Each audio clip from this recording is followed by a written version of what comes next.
दोस्तों आज के इस वीडियो में लेके आए क्लास 10 के हिंदी की वीवीआई ऑब्जेक्टिव क्वेश्चन पार्ट 3। दोस्तों आप भी बिहार और मैट्रिक परीक्षा 2021 में देने वाले हैं और अच्छी तैयारी करना चाहते हैं, अच्छे से अच्छे अंक लाना चाहते हैं तो वीडियो को शुरू से लेके अंत तक बने रहें। नमस्कार, मेरा नाम सोनू, आप देख रहे education by Gupta ji. YouTube channel पहली बार चैनल को सब्सक्राइब कर ले, साथ में बेल आइकन होगा उसको भी दबा ली ताकि लेटेस्ट वीडियो आपको मिलता रहे बिल्कुल फ्री। दोस्तों वीडियो को शुरू करने से पहले वीडियो को लाइक करें। दोस्तों आपके लिए इतना मेहनत करके वीडियो लाते हैं तो एक लाइक तो बनता है, और साथ ही अपने दोस्तों में, साथ ही फेसबुक ग्रुप, व्हाट्सएप ग्रुप में भी शेयर करें ताकि जो भी स्टूडेंट बिहार और मैट्रिक परीक्षा 2021 में देने वाले हैं और अच्छी तैयारी करना चाहते हैं, अच्छे से अच्छे अंक लाना चाहते हैं तो वे भी तैयारी करके अच्छे से अच्छे अंक प्राप्त कर सकते हैं। तो दोस्तों आज के इस वीडियो में हम लेके आए हिंदी के पार्ट 3। मतलब दोस्तों इससे पहले का वीडियो आप नहीं देखे तो वीडियो के नीचे लिंक दिया, वहां से जाके भी देख सकते हैं, या आपको चैनल के प्ले लिस्ट में भी उपलब्ध है वीडियो, वहां से जाके भी देख सकते हैं। और दोस्तों आप चाहें तो नोट भी कर सकते हैं। तो चलिए दोस्तों इस कमाल की वीडियो को शुरू करते हैं। तो दोस्तों स्क्रीन पे आप देख सकते हैं कि यहाँ पे प्रथम प्रश्न की सब पुराने अच्छे नहीं होते, सब नए खराब नहीं होते, यह युक्ति है। सब पुराने अच्छे नहीं होते, सब नए खराब नहीं होते, यह युक्ति है। तो दोस्तों इसका राइट आंसर की हम बात करें तो इसका राइट आंसर हो जाएगा ऑप्शन नंबर डी। तो दोस्तों ऑप्शन नंबर डी दिया यहाँ पे कालिदास की। तो दोस्तों आपको याद है कि सब पुराने अच्छे नहीं होते, सब नए खराब नहीं होते, यह युक्ति कालिदास की है। ठीक है, एक का सही आंसर हो गया ऑप्शन डी। दोस्तों अगले प्रश्न यहाँ पे 2 नंबर। दोस्तों 2 नंबर प्रश्न की गुणवाचक विशेषण है, गुणवाचक विशेषण है। तो दोस्तों इसका राइट आंसर की हम बात करें तो इसका राइट आंसर हो जाएगा ऑप्शन नंबर डी। दोस्तों ऑप्शन नंबर डी दिया है अच्छा। तो दोस्तों आपको याद है गुणवाचक विशेषण है तो ऑप्शन नंबर डी हो जाएगा अच्छा। 2 का सही आंसर हो गया ऑप्शन नंबर डी।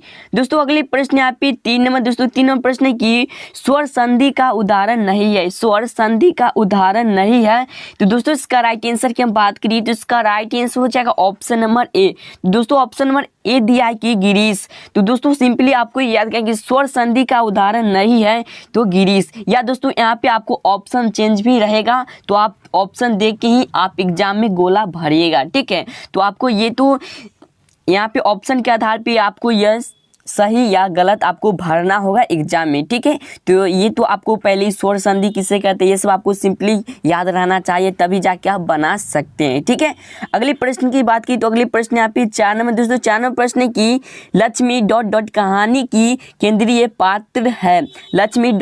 कहानी की केंद्रीय पात्र है। तो दोस्तों इसका राइट आंसर की हम बात करें तो इसका राइट आंसर हो जाएगा ऑप्शन नंबर ए। दोस्तों ऑप्शन नंबर ए है धहते विश्वास। तो दोस्तों आपको याद है कि लक्ष्मी ...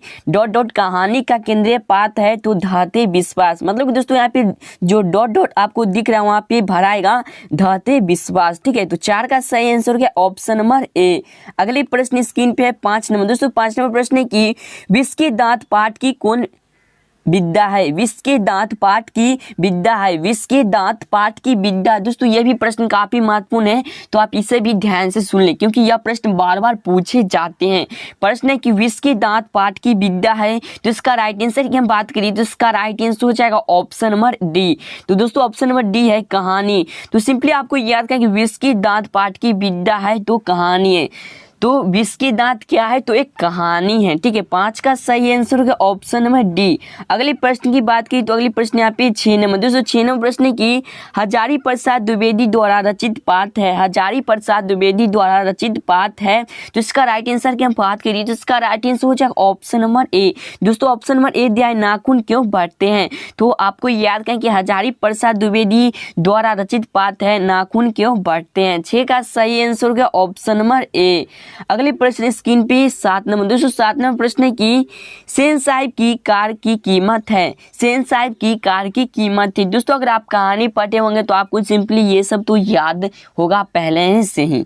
तो यहाँ पे देख सकते हैं कि प्रश्न कहता है कि सेन साहिब की कार की कीमत क्या है। मतलब यहाँ पे कह रहा है कि जो सेन साहब कार खरीदे थे उसका कीमत क्या था। तो यहाँ पे 4 ऑप्शन दिया है तो ऑप्शन नंबर ए है 7,500, ऑप्शन नंबर बी है 8,500, ऑप्शन नंबर सी है 9,500, ऑप्शन नंबर डी है 7.5 लाख। तो इसका राइट आंसर की हम बात करें तो इसका राइट आंसर हो जाएगा ऑप्शन नंबर ए। दोस्तों ऑप्शन नंबर ए दिया है 7,500। तो दोस्तों आपको याद करें कि सेन साहब की कार की कीमत कितनी है तो 7,500 रुपए। ठीक है, 7 का सही आंसर क्या ऑप्शन नंबर ए। अगले प्रश्न की बात करें तो अगली प्रश्न यहाँ स्क्रीन पे आप देख सकते हैं 8 नंबर, बहादुर कहाँ का रहने वाला था, बहादुर कहाँ का रहने वाला था। तो दोस्तों इसका राइट आंसर की हम बात करें तो इसका राइट आंसर हो जाएगा ऑप्शन नंबर सी। दोस्तों ऑप्शन नंबर सी दिया है नेपाल। तो दोस्तों आपको याद करें कि बहादुर कहाँ का रहने वाला था, तो नेपाल का रहने वाला था। 8 का सही आंसर होगा ऑप्शन नंबर सी। अगले प्रश्न स्क्रीन पे आप देख सकते हैं 9 नंबर। दोस्तों 9 नंबर प्रश्न है कि पुरुषवाचक सर्वनाम का भेद नहीं है, पुरुषवाचक सर्वनाम का भेद नहीं है। तो इसका राइट आंसर की हम बात करें तो इसका राइट आंसर हो जाएगा ऑप्शन नंबर डी, निश्चयवाचक। दोस्तों आपको याद करें कि पुरुषवाचक सर्वनाम का भेद नहीं है, निश्चयवाचक। ठीक है, 9 का सही आंसर होगा ऑप्शन नंबर डी। अगले प्रश्न स्क्रीन पे आप देख सकते हैं 10 नंबर प्रश्न है कि हिंदी लिखी जाती है। तो दोस्तों ये तो आप सबको पहले से यह प्रश्न का आंसर मालूम हुआ कि हिंदी लिखी जाती है। तो हिंदी लिखी जाती है तो इसका राइट आंसर क्या हो जाएगा ऑप्शन नंबर ए, देवनागरिक लिपि में। दोस्तों आपको एग्जाम में पूछ दिया जाएगा कि जो हिंदी भाषा है वह किस लिपि में लिखी जाती है। तो सिंपली आपको याद रखना है कि देवनागरिक लिपि में। 10 का सही आंसर हो गया ऑप्शन नंबर ए। अगली प्रश्न स्क्रीन पे 11 नंबर। दोस्तों 11 नंबर प्रश्न है कि बाबा साहेब भीमराव अंबेडकर का जन्म कब हुआ, बाबा साहेब भीमराव अंबेडकर का जन्म कब हुआ। दोस्तों इसका राइट आंसर की हम बात करें तो इसका राइट आंसर हो जाएगा ऑप्शन नंबर डी। ठीक है, ऑप्शन नंबर डी यहाँ पे दिया है 1891 ईस्वी में। तो दोस्तों यहाँ पे स्क्रीन पे आप देख सकते हैं कि बाबा साहेब भीमराव अंबेडकर का जन्म कब हुआ, तो 1891 ईस्वी में हुआ था। ठीक है, 11 का राइट आंसर हो गया ऑप्शन नंबर डी। दोस्तों आप मन में एक प्रश्न उठ रहा हुआ कि यहाँ पे सी दिया है, थोड़ा सा वह टाइपिंग में गड़बड़ हो चुका है। ठीक है, अगली प्रश्न की बात की तो अगली प्रश्न यहाँ पे है 12 नंबर। 12 नंबर प्रश्न है कि निम्नलिखित में से संज्ञा का भेद है, निम्नलिखित में से संज्ञा का भेद है। तो दोस्तों इसका राइट आंसर की हम बात करें तो इसका राइट आंसर हो जाएगा ऑप्शन नंबर बी, व्यक्तिवाचक। तो दोस्तों आपको ये याद है कि निम्नलिखित में से संज्ञा का भेद है व्यक्तिवाचक। ठीक है, 12 का सही आंसर हो गया ऑप्शन नंबर बी।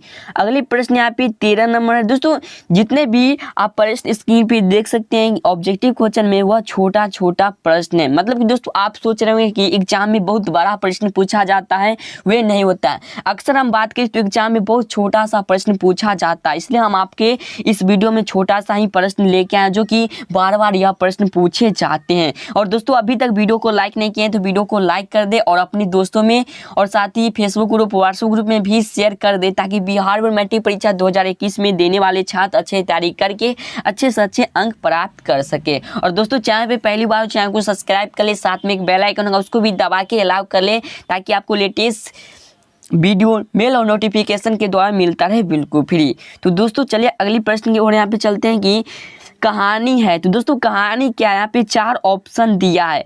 नाखून क्यों बढ़ते हैं, बहादुर। ऑप्शन नंबर सी दिया है नौबत खाने में इबादत। ऑप्शन नंबर सी दिया है, ऑप्शन नंबर डी दिया है परंपरा का मूल्यांकन। ठीक है, तो 13 का राइट आंसर की हम बात करें तो इसका राइट आंसर हो जाएगा ऑप्शन नंबर बी, बहादुर। तो दोस्तों बहादुर जो एक है कहानी है। ठीक है, अगले प्रश्न की बात करें तो अगली प्रश्न यहाँ पे 14 नंबर। दोस्तों 14 नंबर प्रश्न है कि लेखक अपने पिता से क्या मांगना चाहता था, लेखक अपने पिता से क्या मांगना चाहता था। तो दोस्तों इसका राइट आंसर की हम बात करें तो इसका राइट आंसर हो जाएगा ऑप्शन नंबर डी। दोस्तों ऑप्शन नंबर डी दिया है मछली। तो दोस्तों आपको ये याद करें कि लेखक अपने पिता से क्या मांगना चाहता था, तो मछली मांगना चाहता था। 14 का राइट आंसर हो गया ऑप्शन नंबर डी। अगले प्रश्न स्क्रीन पे आप देख सकते हैं कि 15 नंबर प्रश्न है कि राम नाम बिनु वीर थे जगी जन्मा यह विद्या डॉट डॉट की है। राम नाम बिनु वीर थे जगी जन्मा यह विद्या डॉट डॉट की है। तो इसका राइट आंसर की हम बात करें तो इसका राइट आंसर हो जाएगा ऑप्शन नंबर ए। दोस्तों ऑप्शन नंबर ए दिया है गुरु नानक। तो सिंपली आपको याद करें कि राम नाम बिनु वीर थे जगी जन्मा यह विद्या गुरु नानक की है। मतलब कि दोस्तों डॉट डॉट जगह वहाँ पे डॉट जो यहाँ पे आप देख रहे हैं स्क्रीन पे डॉट डॉट की जगह यहाँ पे आपको गुरु नानक भरा जाएगा। तो सिंपली आपको गोला करना होगा, तो आप गोला कर लीजिएगा। ठीक है, अगले प्रश्न स्क्रीन पे आप देख सकते हैं 16 नंबर। दोस्तों 16 नंबर प्रश्न है कि सर्वनाम के भेद है, सर्वनाम के भेद है। तो दोस्तों इसका राइट आंसर की हम बात करें तो इसका राइट आंसर हो जाएगा, ठीक है, इसमें जो ऑप्शन दिया है वह गलत है। ठीक है, ऑप्शन नंबर अगर बात करें तो इसमें जो 4 ऑप्शन दिया है वह गलत है। सब नाम के 6 भेद होते हैं। तो सिंपली आपको याद करें कि सब नाम के 6 भेद होते हैं। ठीक है, तो 16 का राइट आंसर क्या हो गया, तो 6। ठीक है, सर्वनाम के कितने भेद होते हैं? तो 6 भेद होते हैं। दोस्तों अगली प्रश्न स्क्रीन पे 17 नंबर देख रहे हैं आपकी, सेन साहब की आंखों का तारा है। सेन साहब की आंखों का तारा है। तो दोस्तों इसका राइट आंसर की हम बात करें तो इसका राइट आंसर हो जाएगा ऑप्शन नंबर बी। तो दोस्तों ऑप्शन नंबर बी दिया है खोखा। तो आपको याद करें कि सेन साहब की आंखों का तारा है खोखा।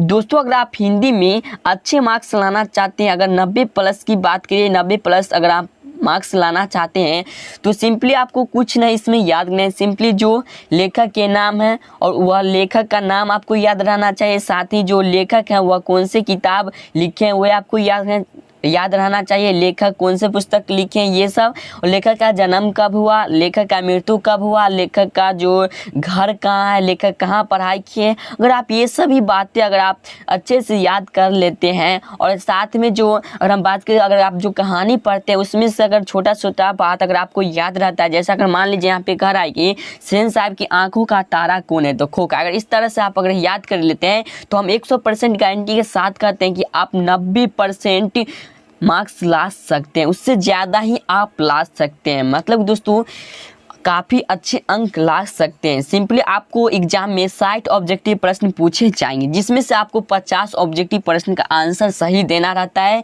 और इधर बच गया 50% सब्जेक्टिव क्वेश्चन। तो सब्जेक्टिव क्वेश्चन में आपको पता ही होगा कि लिखा रहता है कि अपने शब्द में उत्तर दे। तो दोस्तों आप जो कहानी पढ़ के जाइएगा, जो आपको समझ में आएगा, अपने शब्द में आपको उत्तर देना रहेगा। ठीक है, ठीक है, तो आप इस प्रकार से ला सकते हैं 90+ नंबर। तो दोस्तों अगली प्रश्न की बात करें तो अगली प्रश्न स्क्रीन पे आप देख सकते हैं 18 नंबर की, बहादुर का पूरा नाम क्या है? बहादुर का पूरा नाम क्या है? तो यहाँ पे देख सकते हैं कि 4 ऑप्शन दिया है, बहादुर का पूरा नाम क्या है? तो इसका राइट आंसर हो जाएगा ऑप्शन नंबर ए, दिल बहादुर। दोस्तों आपको हम बता दें कि एग्जाम में आपको सबसे पहले जो प्रश्न है उसको 2 बार पढ़ लेना चाहिए, और उसके बाद 4 ऑप्शन दिया रहता है तो चारों ऑप्शन को एक बार पढ़ लेना चाहिए। उसके बाद आपको जो अच्छे सही आंसर लगेगा उसको गोला करना चाहिए, क्योंकि धड़फड़ में आप गलती आंसर मार के आ जाइएगा। ठीक है, इसलिए पढ़ लीजिए अच्छे से, उसके बाद गोला करिए, आपके पास टाइम रहता है। ठीक है, उसके बाद अगली प्रश्न की बात की तो अगली प्रश्न यहाँ पे देख सकते हैं कि 19 नंबर, मोटर का कोई खतरा हो सकता है तो ... से, मोटर का कोई खतरा हो सकता है तो किससे हो सकता है? दोस्तों इसका राइट आंसर की हम बात करें तो इसका राइट आंसर हो जाएगा ऑप्शन नंबर ए, खोखा से। तो दोस्तों आपको याद करें कि मोटर का कोई खतरा हो सकता है तो खोखा से। 19 का सही आंसर हो गया ऑप्शन नंबर ए। दोस्तों अगले प्रश्न की बात की तो अगले प्रश्न यहाँ पे देख सकते स्क्रीन पे 20 नंबर है कि धरती कब तक घूमेगी पाठ के लेखक हैं। धरती कब तक घूमेगी पाठ के लेखक है। तो दोस्तों इसका राइट आंसर की हम बात करें तो इसका राइट आंसर हो जाएगा ऑप्शन नंबर ए, सावरदैया। तो दोस्तों आपको याद है कि धरती कब तक घूमेगी पाठ के लेखक कौन है? तो सावरदैया। और दोस्तों अभी तक जो व्यक्ति इस चैनल पे नए हैं और चैनल को सब्सक्राइब नहीं किए तो सब्सक्राइब कर ली, ताकि आपको लेटेस्ट वीडियो मिलता रहे बिल्कुल फ्री, और आप भी अच्छे तैयारी करके 2021 में आप अच्छे से अच्छे अंक प्राप्त कर सके। दोस्तों अगले प्रश्न स्क्रीन पे आप देख सकते हैं कि यह भी प्रश्न काफी महत्वपूर्ण है कि द्वितीय विश्व युद्ध में परमाणु बम ... गिराया गया। मतलब कि दोस्तों द्वितीय विश्व युद्ध जो हुआ था उसमें परमाणु बम कहाँ गिरा था? तो इसका राइट आंसर की हम बात करें तो इसका राइट आंसर हो जाएगा ऑप्शन नंबर ए, हो जाएगा जापान में। तो दोस्तों आपको याद है कि द्वितीय विश्व युद्ध में परमाणु बम जापान पर गिराया गया था। ठीक है, अगली प्रश्न की बात की तो अगली प्रश्न स्क्रीन पर आप देख सकते हैं कि 22 नंबर प्रश्न है कि विद्यालय की संधि विच्छेद है। विद्यालय की संधि विच्छेद है। तो दोस्तों यहाँ पे 4 ऑप्शन दिया है, जिसमें से अगर हम बात करें तो इसका जो प्लस है वह बीच में यहाँ पे प्लस पड़ेगा, वह छूट गया है। तो आपको सिंपली इसका राइट आंसर की हम बात करिए तो इसका राइट आंसर हो जाएगा ऑप्शन नंबर ए। तो ऑप्शन नंबर ए कैसे हो जाएगा तो आपको हम चलिए बताते हैं। यहाँ पे देख सकते हैं स्क्रीन पे कि विद्या प्लस आल्य। ठीक है, तो आपको जो विद्यालय का संधि विच्छेद हो जाएगा विद्या प्लस आल्य, मतलब कि विद्यालय, अगर आप जोड़िएगा तो विद्यालय हो जाएगा इसका राइट आंसर। तो 22 का राइट आंसर हो गया ऑप्शन नंबर ए। अगले प्रश्न यहाँ पे देख सकते हैं 23 नंबर की। दोस्तों 23 नंबर प्रश्न है कि कर्मधारय समास नहीं है। कर्मधारय समास नहीं है तो इसका राइट आंसर की हम बात करें तो इसका राइट आंसर हो जाएगा ऑप्शन नंबर सी। तो दोस्तों ऑप्शन नंबर सी दिया यहाँ पे, तो दोस्तों यहाँ पे ऑप्शन नंबर सी दिया है चवन्नी। तो दोस्तों आपको यहाँ पे देख सकते हैं कि जो कर्मधारय समास नहीं है तो चवन्नी नहीं है, ठीक है। 23 का राइट आंसर हो गया ऑप्शन नंबर सी। अगले प्रश्न की बात की तो अगले प्रश्न स्क्रीन पे आप देख सकते हैं 24 नंबर। लक्ष्मी का पति डॉट डॉट में नौकरी करता था। लक्ष्मी का पति कहाँ नौकरी करता था, तो इसका राइट आंसर की हम बात करिए तो इसका राइट आंसर हो जाएगा ऑप्शन नंबर इसका डी हो जाएगा, ठीक है, कोलकाता। दोस्तों आपको याद रखना कि लक्ष्मी का पति जो कोलकाता में नौकरी करता था, ठीक है। तो आपको ये कहानी पढ़िएगा तो आपको हिंदी में अच्छे अंक आ सकते हैं, ठीक है। और अगले प्रश्न की बात की तो अगले प्रश्न यहाँ पे देख सकते हैं कि 25 नंबर प्रश्न है कि गुणवान शब्द में प्रत्यय है। गुणवान शब्द में प्रत्यय है। तो दोस्तों इसका राइट आंसर की हम बात करें तो इसका राइट आंसर हो जाएगा ऑप्शन नंबर डी। तो दोस्तों ऑप्शन नंबर डी दिया यहाँ पे 1। मतलब दोस्तों आप सबको तो पता है वहाँ की गुणवान शब्द में प्रत्यय होता है, जो अंतिम होता है, शब्द के अंतिम अक्षर होता है, जैसे 1 यहाँ पे देख सकते हैं कि 1, तो इसलिए यह प्रत्यय हो गया 1। तो 25 का सही आंसर की बात की तो इसका राइट आंसर हो गया ऑप्शन नंबर डी 1, ठीक है। अगली प्रश्न स्क्रीन पे आप देख सकते हैं कि 26 नंबर। धरते विश्वास कहानी की प्रमुख पात्र है। धरते विश्वास कहानी की प्रमुख पात्र है। तो इसका राइट आंसर की हम बात करें तो इसका राइट आंसर हो जाएगा ऑप्शन नंबर सी। दोस्तों ऑप्शन नंबर सी दिया है लक्ष्मी। तो आपको याद रहे सिंपली कि धरते विश्वास कहानी के प्रमुख पात्र है लक्ष्मी। तो 26 का राइट आंसर हो गया ऑप्शन नंबर सी लक्ष्मी।